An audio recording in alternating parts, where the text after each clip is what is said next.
Hello everybody, it's been a while since I've done an update video on the truck, so we're going to do a somewhat quick one today. Starting off with what's on the truck right now. I did remove the old windshield tint, and I put 5% tint on the windshield with a 15% brow. I originally had double 50.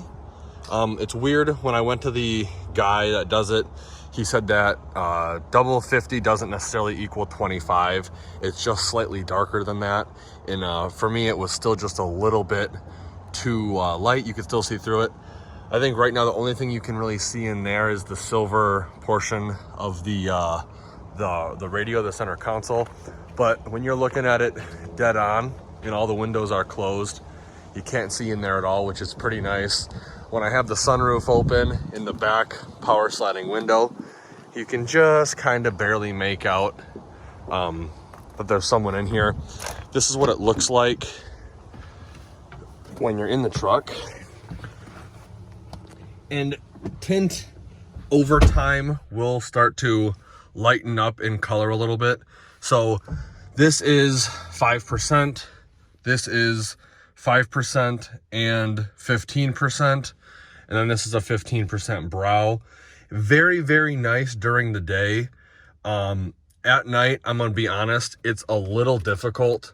If I could do it again, seeing as I've had, at this point, dozens and dozens of different shades and percentages on my windows, I'd probably go 15% on the windshield and a 5% brow, or I'd keep the 5% on the windshield and I'd actually take the brow up a little bit more.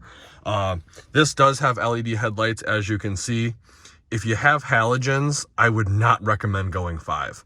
I go to work at about 3 or 4 in the morning. I'm on the road at about 3:30. I'm not living in the city, so there's not really street lights or anything. And I can make out what's in front of me with the regular low beams. It's real easy with high beams. If I had some A-pillars, maybe I'll do that in the future when I get the lift. It'd be real easy to see, or maybe like a light bar in front of the rear or the under portion of the front bumper. It'd be a little bit easier, but I will not recommend 5% windshield if you have halogen lights. If I were to keep the 5, like I said, I'd take the brow up a little bit more. I think this is 8 inches. This little mark right here, or 7 inches from the top of the windshield. I had him put it about 2 inches below that, as you can see. And the way the curvature of the windshield works, he had to do it like this. He couldn't just do a straight line across. If it was taken up a little bit more, it could be more of a straight line. But again, because the curve of the windshield, he had to do it this way. So if I were to do it again, I'd probably go maybe 1 inch or 2 inches up above this line, just so that way I can see a little bit more out of the windshield at night. But during the day, it looks absolutely amazing. Now, the main update to this truck is gonna actually be the fuel tank.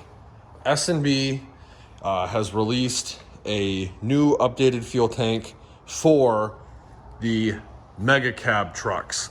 The old tank was on recall.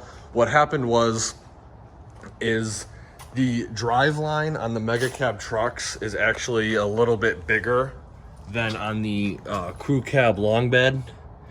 And so what was happening is during hot days, if your tank was full or even a little bit overfilled, it would bulge out and come in contact with the drive line. This new tank over here fixes that problem while retaining about 52 gallons. So this is gonna be on the inner side. On the old tank, it would kind of swoop out like this around the drive line. Now it's just straight down. So still 52 gallons. It feels like it's a little bit thicker of a plastic as well. Unfortunately, with the redesign, there is no more integrated sump fill ports. So what I'd highly recommend you guys do, Fleece makes this aftermarket replacement sending unit for these trucks. And it's actually really cool because it's like billet aluminum up top, and it's got your flow out and return. It's also got your integrated draw straw. A lot of people that modify their stock sending units will have a problem at about a quarter of a tank worth of fuel because of the sloshing issue. Fleece fixes that problem. As you can see, there's a little filter screen down in there at the bottom of the basket for fuel.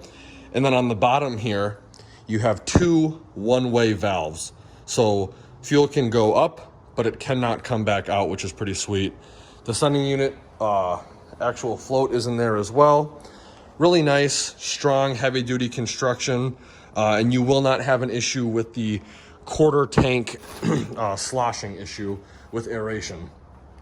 Right here, there's the part number. I will be posting all of the links to these in the description below. There's the part number for the fleece. And then over here, we have the new part number for the 52-gallon fuel tank. I was in contact with both S&B and Fleece about a 50-gallon sending unit. You can get these Ram trucks with a stock 50-gallon tank. The issue is the 50-gallon sending unit, the basket itself is a lot longer. I think it's about 3 or 4 more inches longer than this basket. And even though this tank hangs down about 2 or 3 inches lower than the stock tank, this cutout for the stock sending unit is at the same exact height as the stock tank. So with the 50-gallon tank you can get from Ram, the cutout is actually higher up to account for that bigger bucket. So unfortunately, the 50-gallon sending unit will not work with this tank. So I would recommend going the Fleece route, which I've already done. And then you can also get the Alpha OBD MX Plus reader on Amazon, which again, I will link in the description below.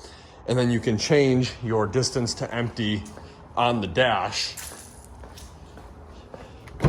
So that way it'll actually read 52 gallons. I believe it's actually in liters. So you have to convert 52 gallons to liters. So at half a tank with the stock sending unit, it says I have about 510 miles to empty.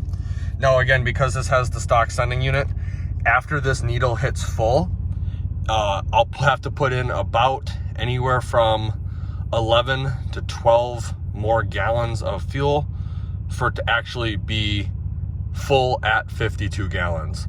Even though the needle will stop on full, this distance to empty over here will actually continue to go up. And depending on your mileage, I mean, this is my current mileage, a mix of city and highway, it will, as you can see, it just jumped from 510 to 519. So it will recalibrate and it will go up. I think I've gotten it as high as like 1130, so 1,130 miles distance to empty. And then once the needle gets off full, right off of full would be the stock 32 gallons. So the needle will be true after it reads full.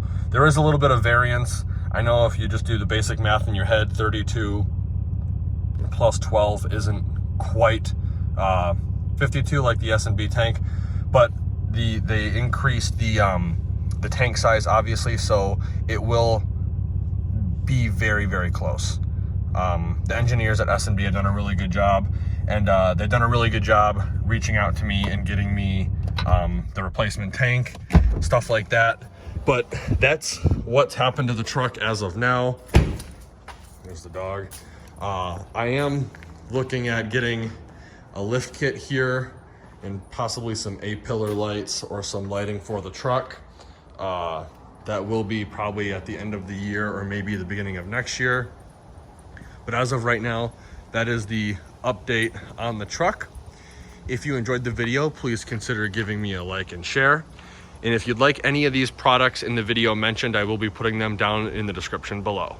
Like always, thanks for watching and have a great day.